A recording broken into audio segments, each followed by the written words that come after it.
आप गुरुजी को कैसे मिले या गुरुजी आपको कैसे मिले? 5-6 साल मेरी शादी को हो गए थे, तो हमें कोई भी संतान नहीं हुई थी, कोई भी बच्चा नहीं था घर में। दोनों की ठीक रिपोर्ट है और फिर उन्होंने लास्ट ऑप्शन दिया कि अब IVF ही इसका लास्ट जरिया है। मेरी वाइफ घर के साथ ही पार्क है हमारे बगल में, पार्क के कोने पे एक डॉक्टर है, लेडी डॉक्टर। तो मेरी वाइफ वहाँ गई, वहाँ से भी उन्होंने मना कर दिया। वहाँ जो कंपाउंडर भैया थे उन्होंने बताया कि मैडम जो है वहाँ जाती हैं, वो छतरपुर मंदिर, वो ये गुरुजी हैं और उनको मानती हैं वो बहुत ज़्यादा, बहुत सालों से। वो 9-10 बजे नहा धोकर तैयार होकर छतरपुर के लिए निकल गई। तो उसने चरण स्वरूप गुरुजी के ला के बेड के अंदर रख दिए। तो मैंने उसे बहुत सुनाया, फिर उसने मुझे बोला कि तुम बड़े मंदिर चलोगे, नहीं चलोगे? तो मैंने उससे बोला चल ठीक है मैं चल दूंगा, पैसे थे नहीं मेरे पे। मैंने कहा किराया विराया सब तू ही देगी, मेरे पास नहीं है कुछ भी। बीच रास्ते में हम पहुंचे होंगे राजीव चौक। मेरे साथ जो काम करते हैं कलीग, उनका फ़ोन आया कि बादल ऐसे से बात है, अपना फ़ोन चेक कर, कुछ ना बैलेंस आया। ठीक है, मैंने चेक करके देखा तो मेरे अकाउंट में कैसा बदलाव आपने पाया बदलाव। दर्शन करने के बाद? दर्शन करने के बाद मैंने ये पाया, तो गुरुजी का दरबार तो डिवाइन दरबार है, वो सजा ही ऐसे होता है कि बहुत अच्छा लगता है। वहाँ फूल भी है, तो हम ये भी सोच सकते हैं कि यहाँ तो फूल पहले से ही लगे हुए हैं, इनकी खुशबू हो सकती है, लेकिन वो अलग ही खुशबू होती है, वो कभी कभी आती है। सर्दियों की बात है, हमें पता नहीं चला, सर्दियों में बेटी बेड पे से गिर गई। बेटी बेड पे से गिर हाँ, बेड पे से गिर गई, 2 बार गिरी वो। तो उस टाइम तो पता नहीं चला, लेकिन उसकी ये नाड़ की जो हड्डी होती है यहाँ बच्चों की, ये टूट गई, बिल्कुल टूट गई। हाँ। Welcome friends, welcome to podcast with Vashishth. तो एक बार फिर से आपका स्वागत है आपके अपने चैनल पे। तो आज का हमारा ये पॉडकास्ट काफ़ी भक्तिमय होने वाला है, क्योंकि हमारे साथ जो आज के गेस्ट है वो काफ़ी खास रहने वाले हैं। दिल्ली से बिलोंग करते हैं, गुरुजी के डिवोटी हैं, गुरुजी को बहुत मानते हैं। गुरुजी की एक संगत है जिनको हमने आज इस पॉडकास्ट के अंदर इनवाइट किया है। नाम है उनका बादल पहवाल जी। तो उनके जो लाइफ के एक्सपीरियंसेस हैं गुरुजी को लेके, वो आज इस सत्संग के थ्रू आप लोगों के साथ शेयर करेंगे, हमारे साथ शेयर करेंगे। आइए स्वागत करते हैं उनका, वेलकम करते हैं अपने इस पॉडकास्ट विद वशिष्ठ के अंदर। जय गुरु जी। जय गुरु जी। तो सबसे पहले आपका स्वागत है हमारे इस पॉडकास्ट के अंदर, कि आप स्पेशली दिल्ली से चंडीगढ़ आए इस पॉडकास्ट के लिए।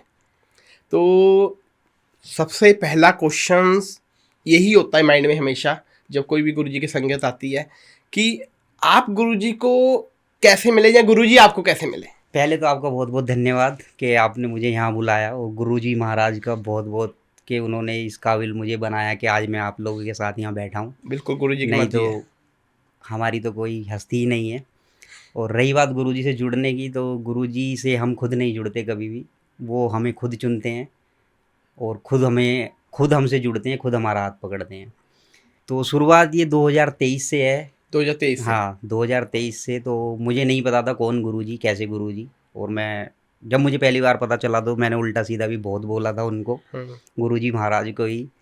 तो मुझे नहीं पता था। तो मेरी शादी हुई थी 2017 में, लव मैरिज की थी मैंने। ओके। हाँ, तो 2017 से 2023 तक कितने साल हो गए होंगे, 5-6 साल मेरी शादी को हो गए थे, तो हमें कोई भी संतान नहीं हुई थी, कोई भी बच्चा नहीं था घर में। ओके। तो पहले 1-2 साल तो ऐसे ही गुजरे, तो मैं सोचता था हो जाएंगे, कोई इंसान नहीं सोचता है इतना इस बारे में। तो मैंने कहा हो जाएगा, कुछ नहीं है। तो धीरे धीरे दिन गुजरते गए, साल गुजर गई, होते होते 6-7 साल हो गई, कोई भी बच्चा नहीं हुआ। सब बोलने लगे, घर वाले भी, ड्यूटी वाले भी, और जिन्होंने जहाँ जहाँ बोला कि वहाँ चले जाओ, वहाँ से इलाज करवा लो, ये करवा लो, वो करवा लो। तो हम गए भी, इलाज भी करवाए, मेरठ, गाजियाबाद और भी काफ़ी जगह, लेकिन फिर भी कुछ नहीं हुआ। मैं खुद हॉस्पिटल में जॉब करता हूँ दिल्ली के, वहाँ भी मैंने दिखाया, 1.5-2 साल वहाँ से इलाज चला, उन्होंने भी मना कर दिया। फिर लास्ट में उन्होंने यही बोला कि सब कुछ नॉर्मल है।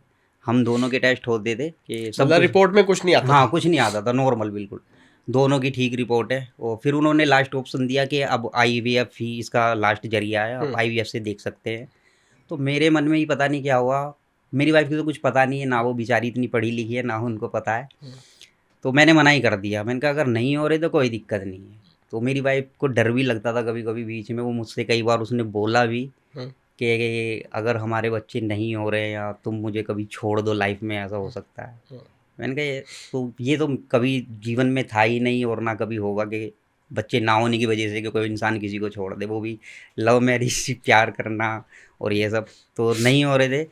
तो मेरी वाइफ घर के साथ ही पार्क है हमारे बगल में, तो पार्क में जाती थी शाम को बैठने के लिए, तो वहीं पर उनकी फ्रेंड बन गई है एक। तो उन्होंने बताया कि यहीं पर ही पार्क के कोने पे एक डॉक्टर है, लेडी डॉक्टर, शर्मा नाम की डॉक्टर है, तो आप उनके पास चली जाइए, एक बार उन्हें भी दिखा लीजिए। छोटा सा क्लिनिक है, कोई ज़्यादा बड़ा क्लिनिक उनका है नहीं। तो वो वहाँ पर चली गई। अब औरत जब परेशान होती है या कोई भी परेशान कोई होता है, बताता हाँ, है, कोई बंदा चला बताता, जाता है। हाँ, तो चले जाते हैं। तो वो चली गई वहाँ पर, तो उन्होंने बताया कि मेरा 3 महीने का कोर्स है, 3 महीने में दवाई खिलाती हूँ, उसके बाद अगर कुछ नहीं होता है तो आप कहीं और दिखा लेना। तो ये बात मुझे मेरी वाइफ ने नहीं बताई, तो उसने वो दवाई वहाँ से खानी स्टार्ट कर दी। 1 महीने तक दवाई खाई वहाँ पर। तो उसके बाद उन्होंने मुझे बताया कि ऐसे-ऐसे मुझे किसी लेडी ने डॉक्टर बताई थी, तो मैं उनके पास गई, वहाँ से दवाई खा रही हूँ। मैंने कहा खा रही है तो खा ले, जब इतने दिनों से कुछ नहीं हुआ, तेरा चलो दिल को तुझे तसल्ली तो मिल जाएगी। कि ठीक है, तो उन्होंने वहाँ से दवाई खाती रही, तो 3 महीने पूरे हो गए। तो जैसे 2 महीने पूरे हुए तो उन्होंने बोला कि अभी तक भी कुछ नहीं हुआ, अल्ट्रासाउंड करवाए उन्होंने 2-3। फिर मुझे बुलाया कि एक बार अपने हस्बैंड के टेस्ट और करवा लो 1-2, जो अभी करंट की जो रिपोर्ट होंगी वो देखना चाहती हूँ मैं। तो मैंने भी कराए टेस्ट वगैरह, वो भी नॉर्मल आए, सब कुछ ठीक। तो उन्होंने बोला ठीक है, तीसरा महीना शुरू होने वाला है, ये लास्ट मंथ है और इस महीने और देखते हैं कि कुछ हो जाएगा। तो 3 महीने भी पूरे हो गए, लेकिन फिर भी कुछ नहीं हुआ। उन्होंने फिर मना ही कर दिया कि मैं भी कुछ नहीं कर सकती, आप कहीं और दिखा लो। लेकिन वो गुरुजी को मानती थी, वो जो लेडी थी, उनके क्लिनिक में ही गुरुजी के स्वरूप लगे हुए थे बड़े। ओके। तो वो उन्हें मानती थी। तो मेरी वाइफ जब लास्ट बार मुझे लेके गई थी तीसरे मंथ में, तो मैंने भी देखा था उन्हें, लेकिन मेरा इतना ध्यान नहीं गया, मुझे क्या पता कौन है कौन नहीं है, मुझे नहीं पता था। तो जब वहाँ से भी उन्होंने मना कर दिया, तो ऐसे ही फिर मेरी वाइफ का मन बहुत ही टूट गया, दिल टूट गया। तो उस दिन बृहस्पतिवार का दिन था, तो वो शाम के टाइम ऐसी चली गई वहाँ पर। तो उस दिन वो लेडी डॉक्टर वहाँ पर नहीं थी, वो गुरुजी के बड़े मंदिर गई हुई थी। वो हर बृहस्पतिवार को वहाँ जाती थी, बड़े मंदिर। तो मेरी वाइफ वहाँ गई, वहाँ जो कंपाउंडर भैया थे उन्होंने बताया कि मैडम जो है वहाँ जाती हैं छतरपुर मंदिर, वो ये गुरुजी हैं और उनको मानती हैं वो बहुत ज़्यादा, बहुत सालों से। और वो गुरुजी से मिली हुई भी हैं जब गुरुजी फिजिकल फॉर्म में थे। अच्छा। हाँ, वो उनसे मिली हुई भी है। तो वो उस दिन तो थी नहीं वहाँ। तो मेरी वाइफ ने पूछा अच्छा कौन है ये, कहाँ मंदिर है, क्या है, कौन। मेरी वाइफ को नहीं पता था कि क्या है इनका मैटर। वो सोचती थी कि आज भी हैं, फिजिकल फॉर्म में हैं, ऐसा सब कुछ, क्योंकि गुरुजी को देखने के बाद कोई नहीं बोलेगा क्या है, ऐसा कुछ है। वो सब यही सोचते हैं कि फिजिकल फॉर्म में है। तो उन्होंने बताया, तो उन्होंने, मेरी वाइफ ने पूरा एड्रेस ले लिया उनका, सारा कुछ, जो भी कहाँ का एड्रेस है क्या है। मुझे नहीं पता था इस बारे में। वो अगले दिन जैसे मैं ड्यूटी के लिए निकला घर के सुबह मॉर्निंग में, वो 9-10 बजे नहा धोकर तैयार होकर छतरपुर के लिए निकल गई, जबकि वो यूपी की है और उसे दिल्ली के बारे में कुछ भी नहीं पता है, ना उसे रास्ते पता है दिल्ली के, कौन सी बस कहाँ जाती है, कौन सी मेट्रो कहाँ जाती है। वो वहाँ पर चली गई छतरपुर। 2023 की बात है ये, अक्टूबर नवंबर की बात होगी।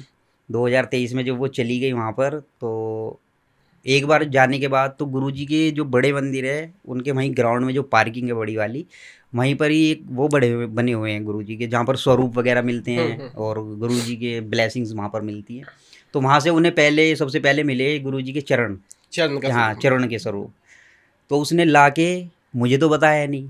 उस टाइम में ड्रिंक भी करता था बहुत ज़्यादा, इसी टेंशन में कि भाई तो बच्चा नहीं हो रहा था, तो दिमाग थोड़ा आउट रहता था। एक मैं हॉस्पिटल में जॉब करता हूँ, तो एक वहाँ वो मिथ बना हुआ है कि अस्पताल में आप जॉब करते हैं तो इन्फेक्शन वगैरह होती है, तो भाई शराब तो पीनी पड़ेगी, ऐसा कुछ होता है वहाँ।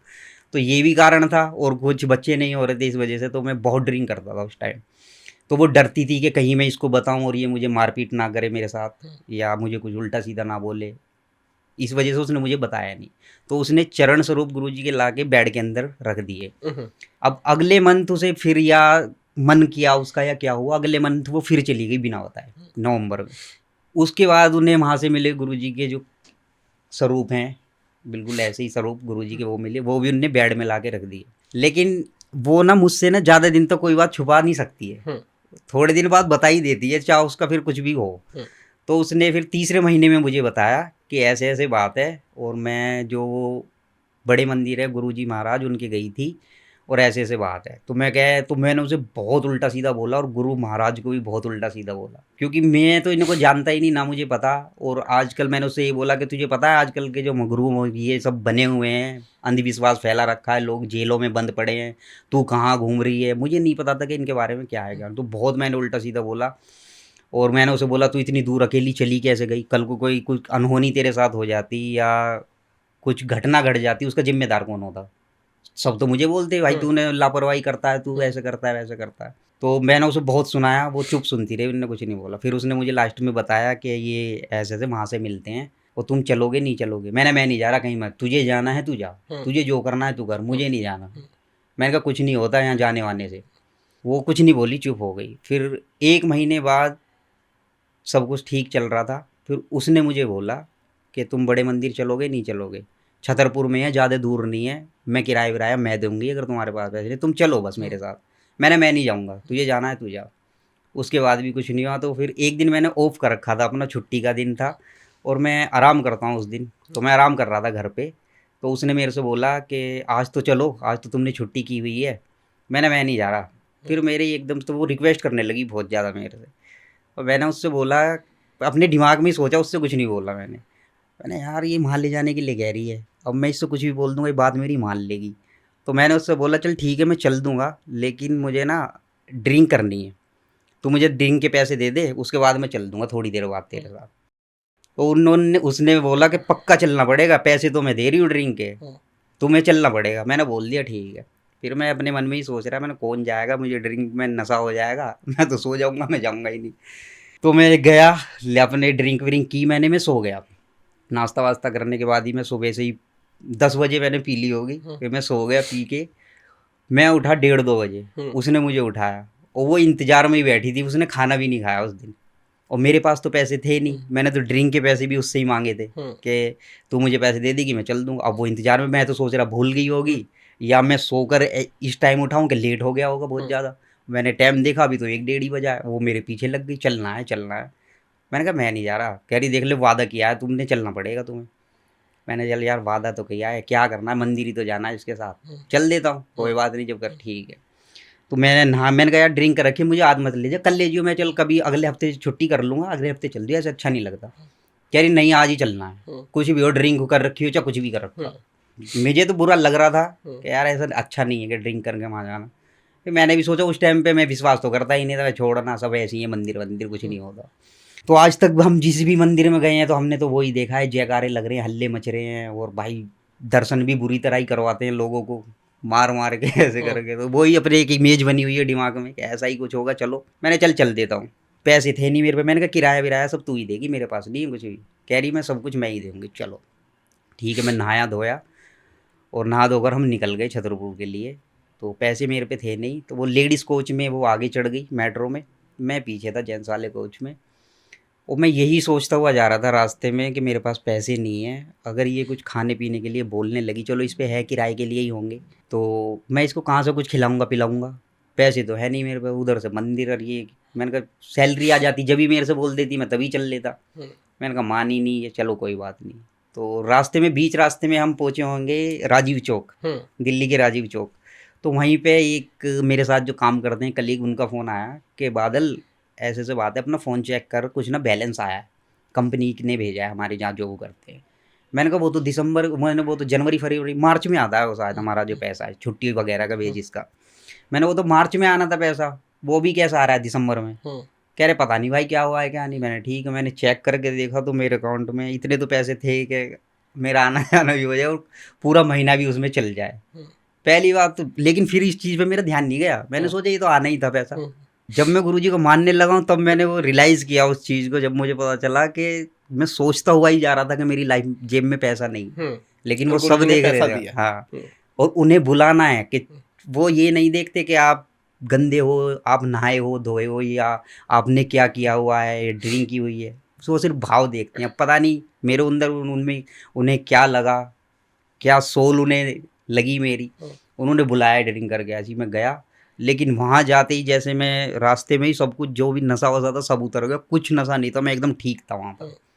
छतरपुर मेट्रो स्टेशन हम उतरे और वहाँ से उतरने के बाद ऑटो किया हमने, ऑटो जाते हैं गुरुजी के मंदिर, वहाँ गए। और जैसे ही मैंने गुरुजी का मंदिर देखा पहली बार, मैंने लाइफ में ऐसा कभी मंदिर देखा ही नहीं, ना मैं कभी ऐसे मंदिर गया और ना कभी मैं लाइफ में जा सकता हूँ, और ना मैं उस दरबार के अलावा अब कहीं जाना चाहता हूँ।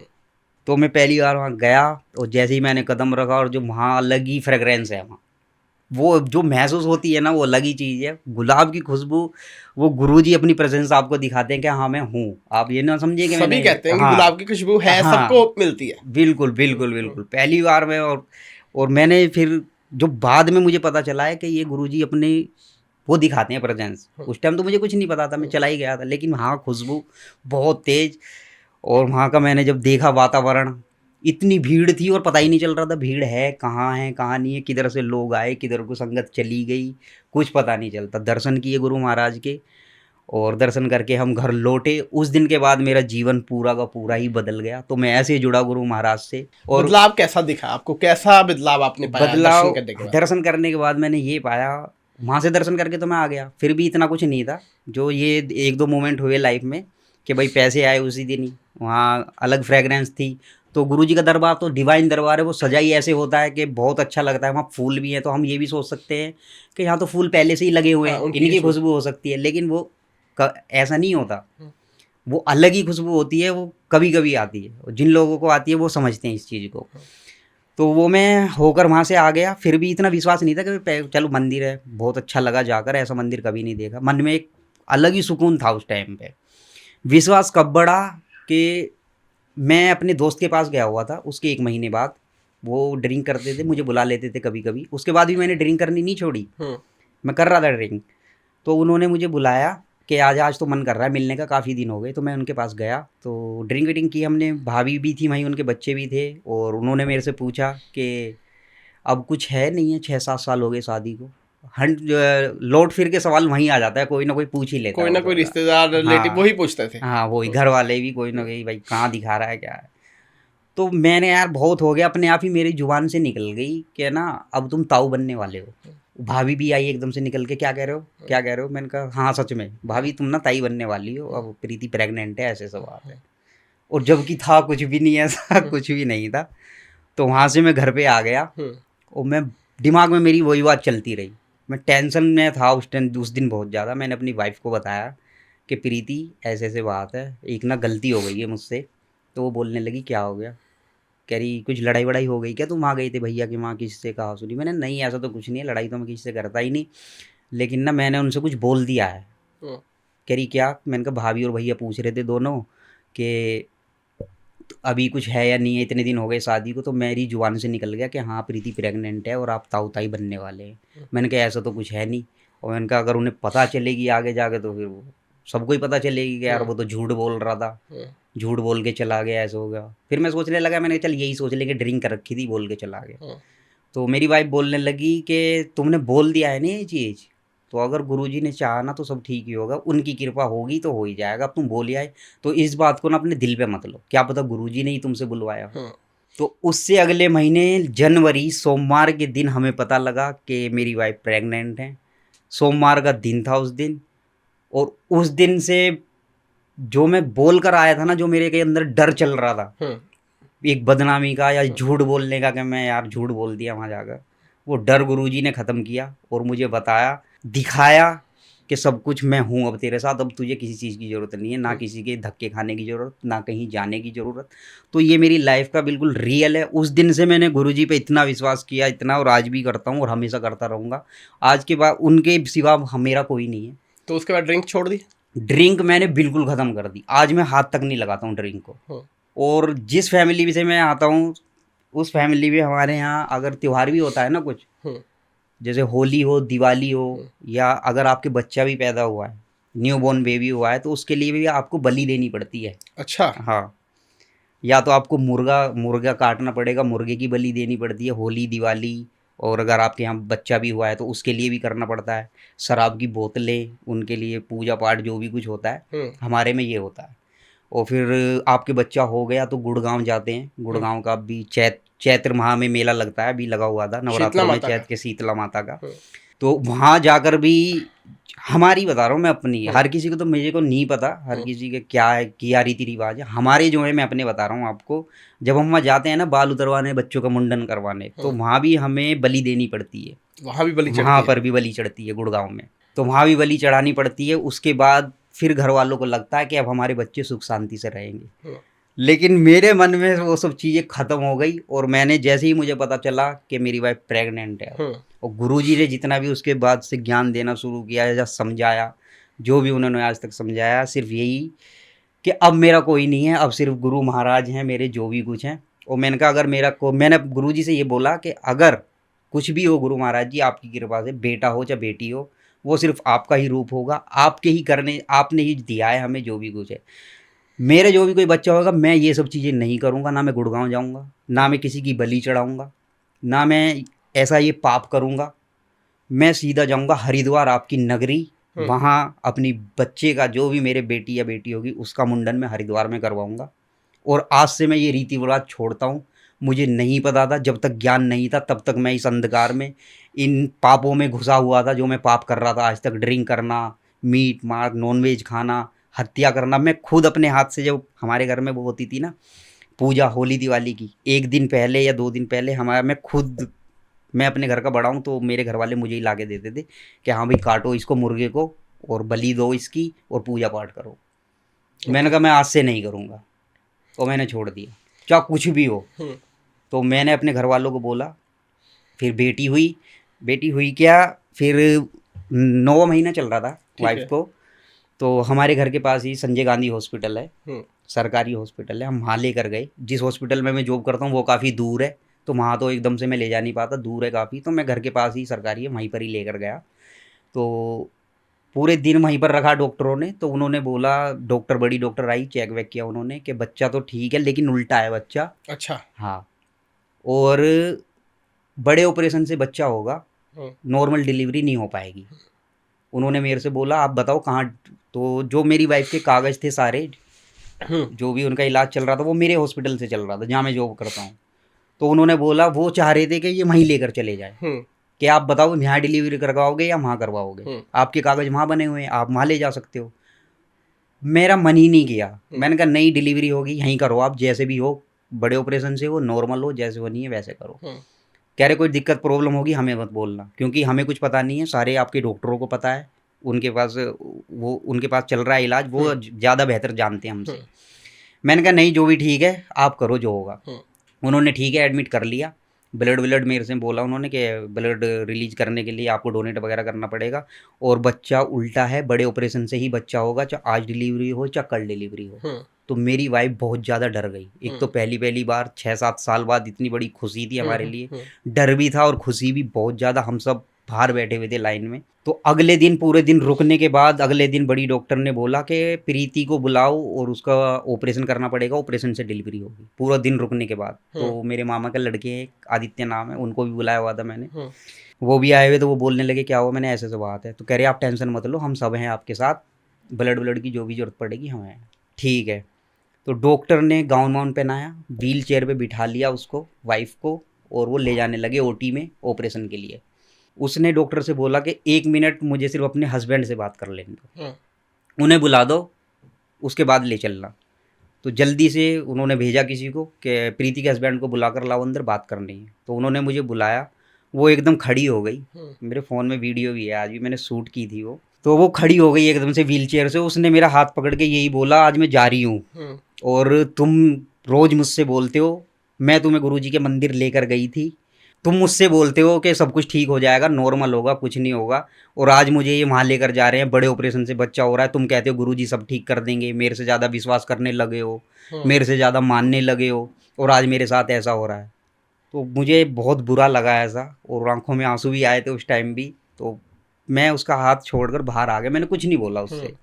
बाहर आके मैं दीवार से लग के बस यही सोच रहा था, गुरु महाराज जब आपने इतना किया है ना, तो बस सब कुछ ठीक कर देना। चाहे बड़े ऑपरेशन सही है, बड़े ऑपरेशन से भी हो रही है डिलीवरी, कोई नहीं, पर सब आपके ऊपर है। मेरी जीवन, मेरी वाइफ का, मेरा परिवार आपको समर्पित है। आप जो आप मेरे जीवन में, मेरी लाइफ में करेंगे वो मुझे मंजूर होगा। ऐसा भी नहीं है मैं आपको कि गलत बोल लूँगा कि जब दिया तो ऐसा क्यों किया, जो आप दोगे वो मंजूर है, चाहे कैसा भी हो। मैं ये सोच ही रहा था बाहर आकर, तो इतनी देर में डॉक्टर ने फिर भेजा नर्स को, सिस्टर को, कि जाओ उनके हस्बैंड को दोबारा बुला के लेके आओ, इनके कपड़े बदलवाओ, अभी इनकी डिलीवरी नहीं करेंगे, कोई बड़ा केस आया है अर्जेंट का, उनकी डिलीवरी होगी अभी, इनको अभी 1-2 घंटे के लिए बैठा दो। ओके। हाँ। तो जब मेरी वाइफ को जाके थोड़ी शांति मिली, और मुझे तो यकीन था कि जो हो रहा है सब गुरु महाराज कर रहे हैं, ये किसी की औकात ही नहीं है जो ये सब कर दे। तो मेरी वाइफ आ गई, मैंने बोला ठीक हो गया, कह रही हाँ 2 घंटे बाद कह रहे, मैंने ठीक है। मैं बाहर ही बैठा हूँ क्योंकि वहाँ जेंट्स को तो रुकने ही नहीं देते, थोड़ी देर के लिए बात करने के लिए बुलाते हैं, कि मैं बाहर ही बैठा हूँ, पूरी फैमिली बाहर है, तू टेंशन मत ले। फिर 10-5 मिनट ही हुए होंगे तो डॉक्टर ने साफ आकर खुद बोला कि प्रीति की डिलीवरी अभी नहीं होगी, अभी हम बड़ा केस कर रहे हैं और हम इसकी नॉर्मल डिलीवरी करेंगे, ऑपरेशन से करेंगे ही नहीं। दोपहर को 12 बजे नॉर्मल डिलीवरी हुई, बेटी पैदा हुई, ईशानी नाम है उसका आज, और ये भी नाम मैंने रखा, सब कुछ नॉर्मल हुआ, ठीक ठाक। नॉर्मल डिलीवरी होने के बाद सब कुछ अच्छे से हुआ। फिर उसके नाम की बारी आई, क्या नाम रखना है। तो मैंने 2 नाम सोच रखे थे, जब भी नाम रखूँ कि लड़का होगा तो महादेव का ही नाम रखूँगा, रुद्र नाम रखूँगा लड़का होगा तो, और ईशानी नाम रखा मैंने उसका। ईशानी नाम मैंने बहुत सर्च किया, माँ पार्वती के नाम जो होते हैं, महादेव के भी पार्वती के भी, कि अगर लड़का होगा तो महादेव का नाम रखूँगा, लड़की होगी तो पार्वती के नाम। तो उनमें आप कभी सर्च करके देखना, एक माँ पार्वती का नाम ईशानी भी है, तो वही मैंने नाम दिया उसे कि ईशानी नाम होगा इसका। और इसके जब भी मुंडन होगा, क्या मेरे रीति रिवाज से कुछ भी आज तक मेरे घर में होता आया हुआ है, हमारे भी गुड़गांव में ही जात लगती थी, क्या मेरी लड़की को कुछ हो या ना हो, ठीक रहे ना रहे, मैं गुरु महाराज के दरबार लेकर जाऊंगा हरिद्वार, वहीं इसका मुंडन होगा। जो भी गुरु महाराज की कृपा से जैसा भी, जो मेरे साथ चलना चाहेगा मेरे घर वाले चल देंगे, नहीं चलना चाहेंगे नहीं चलेंगे। तो मैंने कहा मैं हरिद्वार में करवाऊंगा इसका मुंडन भी। सब कुछ ठीक हुआ। आज अपनी फैमिली के खिलाफ चल के पूरे आपने खिलाफ गुरुजी पे विश्वास करके गुरुजी पे विश्वास, महादेव को समर्पित किया। महादेव को समर्पित, क्योंकि वो जब आप उनसे जुड़ते हैं ना, तो अगर आप डिसीजन लेने में अनकंफर्टेबल हो, आप डिसीजन नहीं ले पा रहे हो, तो आप गुरुजी से सही से जुड़े ही नहीं होते। क्योंकि जब विश्वास होता है ना, वो एक अलग ही चीज़ होती है। वो ये नहीं होता ना, वो इंसान किसी दूसरे पे आश्रित रहता जब विश्वास है तो किंतु परंतु तो रहा ही किंतु परंतु नहीं है। फिर क्या ये मेरे साथ हो जाएगा, या मैंने ये रीति रिवाज में छोड़ रहा हूँ, कल को मेरी बेटी को कुछ हो जाएगा, मेरे घर में प्रॉब्लम, ये डर बिठाया जाता है आपके अंदर। तो मेरे घर वालों ने भी बोला कि अगर तू गुड़गांव नहीं लेकर जाएगा, जात वहाँ नहीं लगाएगा, कल को तेरी लड़की के साथ कुछ हुआ तो हमें मत बोलियो। मैंने कहा आपको मैं क्या बोल लूँगा, आप क्या करने वाले हैं, आप मेरे सिर्फ इस जन्म में माँ बाप हैं, और मैं भी जो मेरी बेटी हुई है इस जन्म में माँ बाप हैं। पिछले जन्मों में हम क्या हैं एक दूसरे को जानते नहीं, क्या नहीं, तो वो तो हमारा जन्म जन्म से पिता है, वो तो जन्म जन्म के हमारे हिसाब उसके पास हैं, कब किसने क्या करा है, कब किससे मुझे मिलना है, कब क्या करना है। उन पे विश्वास किया, मैंने सबकी टिकट बुक कराई, मैंने हरिद्वार की, हरिद्वार हर की पौड़ी पे वहाँ नाई घाट है, वहाँ पर मुंडन हुआ। तो 2023 में हमने मानना स्टार्ट किया गुरुजी को, 24 में हमें पता चल गया था, 24 में पता चला, तो सितंबर में हमें, जनवरी में पता चला था 24 में कि भाई प्रेग्नेंट है। 24 में ये सितंबर में हुई, 16 सितंबर सोमवार के दिन।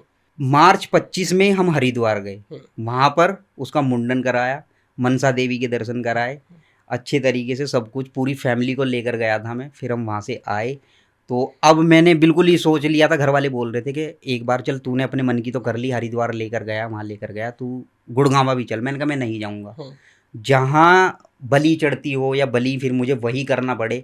मैं अपने बच्चे को ज़िंदगी देने के लिए या उसे खुश रखने के लिए दूसरे बच्चे को नहीं मार सकता, और ना मेरे गुरुजी ने मुझे ये सिखाया है, मैं उनसे जुड़ा हूँ। तो ये चीज़ें मेरे जीवन में बदली, और आगे अभी भी बहुत स्टोरी है जो आपको सुनानी है।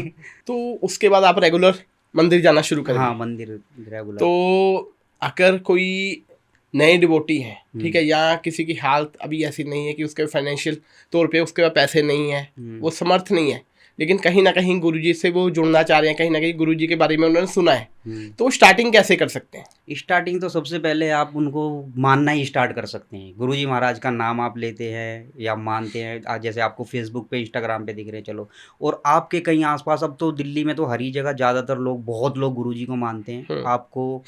आप कहीं सत्संग अटेंड करते हो, वहाँ से जो आजकल लोग जो हैं, संगतें हैं, वो सत्संग में हमें ब्रेसलेट वगैरह देती हैं, गुरुजी के स्वरूप देते हैं छोटे, तो वहाँ से आपको ब्लेसिंग्स मिल सकती है।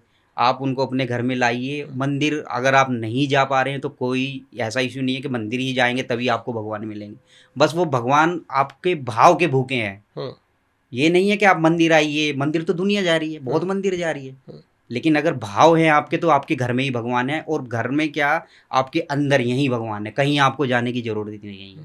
मतलब आपका कहने का मतलब है हाँ। गुरुजी कहते हैं कि अगर आप सच्ची श्रद्धा रखेंगे हाँ। तो मैं आपका साथ दूंगा। आपका साथ दूंगा और मैं हर जगह हूँ, आप जहाँ देखोगे हर चीज़ में आपको वो दिखेंगे।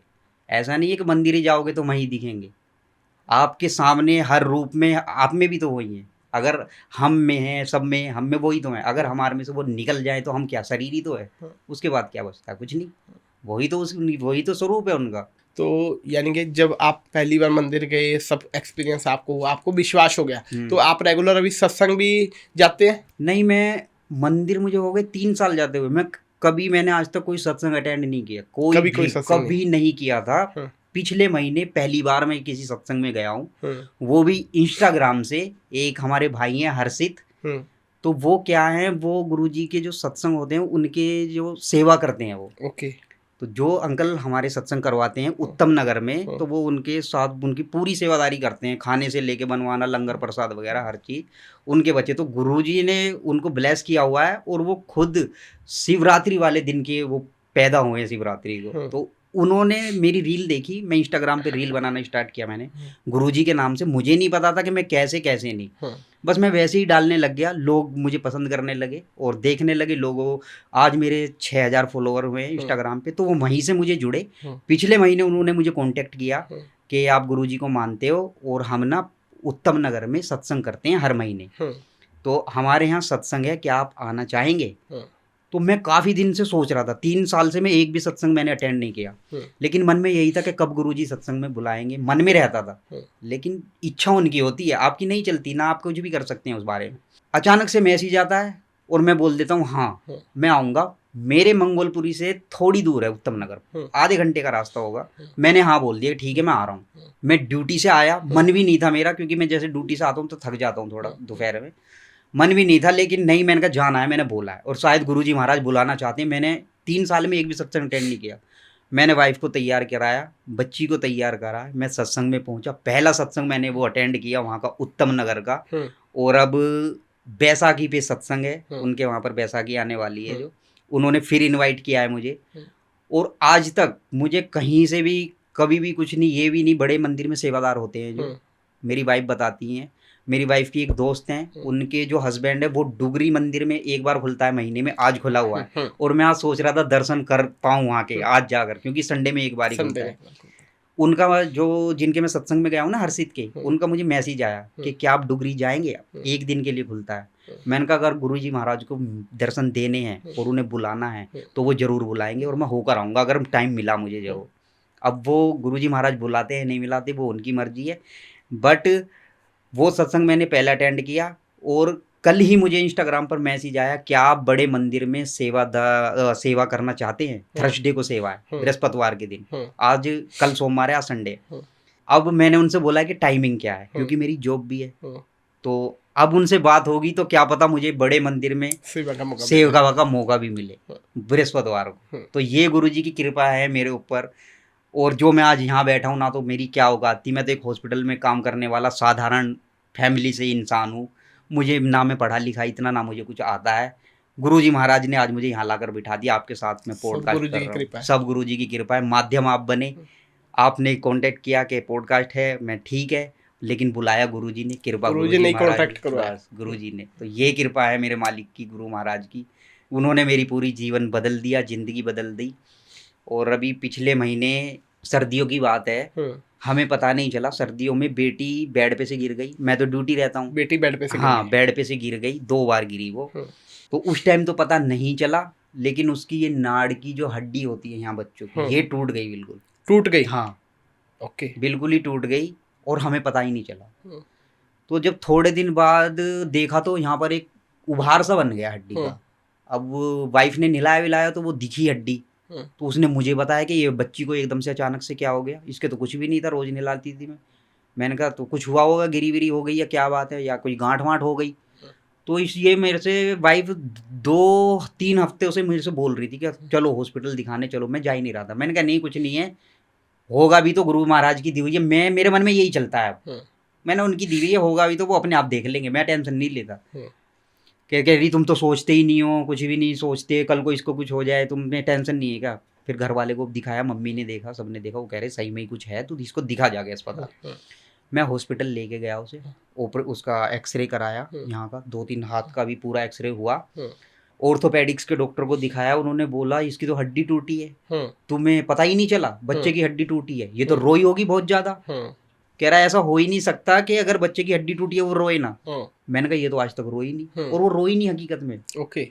वो कह रहे हैं कम से कम 2-3 दिन तक बच्चा रोता है जब उसको दर्द होता है, हड्डी टूटती है। फिर मैंने कहा हम तो बहुत डर गए, फिर ये हड्डी टूटी है कैसे होगा? तो वो कह रहा है और मैं आपको क्या बताऊं, डॉक्टर ने बोला कि हड्डी जुड़ गई है, तुम्हें कुछ करने की जरूरत ही नहीं है, अब वो खुद ही जुड़ गई है। जो ये उभार उठ रहा है ना, तो ये हड्डी का जुड़ा हुआ है ऐसा ही। अच्छा, टेढ़ी जुड़ गई है? हाँ नहीं, टेढ़ी नहीं जुड़ी, जुड़ी अच्छा। ऐसी है, लेकिन उसी लेवल पे नहीं जुड़ेगी, वो थोड़ी ऊंची नीची जुड़ती है। हाँ, तो थोड़ा सा लेवल है। कह रहे जैसे जैसे इसकी उम्र बढ़ेगी अपने आप ये लेवल में होती जाएगी। अभी बच्चे का शरीर है तो नाजुक हड्डियां होती हैं, वो टूट भी गई और जुड़ भी गई, तो तुम्हें इस चीज़ की टेंशन लेनी जरूरी है, जैसे जैसे बड़ी होगी ठीक हो जाएगी। तो मैंने अपनी वाइफ को बोला देख ले, मैं गुरुजी पे विश्वास तो मेरा वही विश्वास है। तो ये सब चीज़ें करते हैं मेरी लाइफ में गुरुजी। और क्या इंसान था मैं, आज मैं क्या बन के यहाँ बैठा हूँ आपके साथ। बहुत ही कृपा हुई है मेरे ऊपर तो गुरुजी महाराज की। तो जो शुक्राना करते हैं गुरुजी का, शुक्राना का आपकी लाइफ में क्या मतलब है? अगर मैं अपनी लाइफ से गुरुजी के शुक्राने का मतलब आपको बताऊं तो मेरा तो पूरा जीवन गुरुजी को ही समर्पित है अब। और मेरा जो शुक्राना है गुरुजी का, मैं ड्रिंक करता था वो ड्रिंक छुड़वा दी, शुक्राना गुरुजी। नॉनवेज खाता था, नॉनवेज छुड़वा दिया, बहुत बहुत शुक्राना गुरुजी। पाप है ये। और दूसरा, बेटी नहीं थी, कोई संतान नहीं थी घर में, संतान दी बेटी के रूप में, इतनी सुंदर बेटी, इतनी प्यारी। जय गुरुजी करती है दूर से ही सबको, शुक्राना गुरुजी। और हमेशा अनंतम अनंतम शुक्राना। तो यही मेरे जीवन का शुक्राना है गुरुजी जी को समर्पित, और पूरा जीवन उन्हीं को समर्पित है। और जीवन में सबसे बड़ी प्रॉब्लम होती है पैसों की। लोग सोचते हैं कि गुरुजी कृपा करते हैं, भाई पैसे आ जाएंगे, गाड़ी बंगला ये सब आ जाएगी। तो आपको सही बताऊं गुरुजी की असली कृपा क्या है। अगर आपकी लाइफ में कोई संत आ रहा है, आपकी लाइफ में किसी संत का आगमन हुआ है, किसी गुरु का आगमन हुआ है, और आपको उनके दरबार में बैठने का मौका मिल रहा है, तो ये आप पे सब में बड़ी कृपा है। अगर आप उनका नाम ले पा रहे हैं, वो अपने आपको अपनी सेवा में बुला रहे हैं, आप उनकी किसी कारण से सेवा कर पा रहे हैं, किसी भी चीज़ से उन्होंने आपको अपने से जोड़ा है, तो ये आप पे असली कृपा है। ना कि गाड़ी बंगला धन दौलत मिलने से कृपा। धन दौलत मिलने पर भी आदमी को संतुष्टि कभी नहीं मिलती, ना वो शांत होगा। मन को शांति आपको गुरुजी के नाम जप से, उनमें ध्यान लगाने से, गुरुजी को मानने से ही मिलेगी। तो धन दौलत को तो ये छोड़िए मत। और जो धन दौलत मेरी नज़र में आपको कर्मों से मिलता है। गुरुजी तो दे देंगे, लेकिन क्या आप उसे संभाल पाएंगे? संभालना भी तो बहुत बड़ी चीज़ है ना। तो संभालना, अब कल ही मुझे यहाँ आना था पॉडकास्ट में, मेरा बाइक लेने का मन था। मैं बाइक के लिए सोच रहा था 2 महीने से। बाइक मेरे पास अब भी है, लेकिन मैं दूसरी लेने के सोच रहा था। तो मैं चला भी गया वाइफ को लेके। मैं बाइक वो मैंने नहीं ली, अचानक से दिमाग बदल गया। मैंने सोचा नहीं, मैं बाइक ले ही नहीं रहा, मेरे पे है बाइक, क्या फ़ायदा। अब कल आपसे कांटेक्ट हुआ, आज मैं पॉडकास्ट में आया। कल मेरा अचानक से क्या मन बना, छुट्टी की हुई थी मैंने कल भी, घर में बैठा हुआ था ऐसे ही, चंडीगढ़ जाना है। मैंने कहा कल पॉडकास्ट, कोई मन में कुछ भी नहीं था। वाइफ बोलने लगी फ़ोन लोगे आईफोन? मैंने कहा आईफोन? ऐसी गुरुजी ने कृपा करी, कल ही मैं नया आईफोन लेकर आया हूँ, आईफोन 17। और आज आपके सामने गुरुजी महाराज की कृपा से फिर यहाँ बैठा हूँ। तो पैसों का तो कोई रोल ही नहीं, आप टेंशन ना लें कि भाई पैसे धन दौलत, वो तो आपको समय के हिसाब से गुरु महाराज खुद ही दे देंगे। बस आपका भाव सच्चे मन से आप उन्हें मानिए, विश्वास रखिए। विश्वास सब में बड़ी चीज़ है। विश्वास गुरुजी पे कभी कम ना हो। बस आपको कहीं फंसे भी होंगे ना, वहाँ से भी निकाल के ले आएंगे। और चलो गुरुजी की आपको कुछ चंद लाइनें सुनाता हूँ जो मेरे दिल के बहुत करीब हैं। Please please. कि ना दौलत की है चाहत, ना शोहरत का जुनून है, मेरे गुरुजी बस तेरा ही सुकून है। बहुत बढ़िया। जहाँ झुक जाए मेरा सर हर बार, वही मेरी ज़िंदगी का असली नूर है। जय गुरुजी, शुक्राना गुरुजी। बहुत बढ़िया, बहुत बढ़िया, क्या बात है। तो 2 लाइन और सुनाता हूँ आपको गुरुजी महाराज की। कि अंधेरों में भी रास्ता दिखा देते हो, बिन बोले ही सब समझा देते हो, क्या कहूँ मैं तेरे प्यार को गुरुजी, दूर रहकर भी पास नजर आते हो। बहुत बढ़िया, शुक्राना गुरुजी, जय गुरुजी। बहुत ही अच्छा है, बहुत ही अच्छा। तो आपने बहुत अच्छी शायरी सुनाई गुरुजी के बारे में, दिल खुश हो गया। हमारी ऑडियंस को भी बहुत पसंद आई होगी। तो जो आजकल की यंग जनरेशन है, हमेशा यही क्वेश्चन आता है कि उनको गुरुजी के साथ कैसे जोड़ सकते हैं। गुरुजी के साथ नई जनरेशन को जोड़ने से तो आप किसी को ज़बरदस्ती तो जोड़ नहीं सकते, चाहे वो बच्चेपन से हो चाहे छोटे से। लेकिन अगर गुरुजी की जिस पे ब्लेसिंग्स होती हैं, वो बच्चे तो गुरुजी की कृपा में ही बड़े होते हैं, गुरुजी की कृपा में ही फलते फूलते हैं। बाकी हमारा काम उनको राह दिखाना है सही, जिससे कि वो अपने धर्म से जुड़ सकें, अच्छे रास्तों पर चल सकें, बुराई से दूर रहें।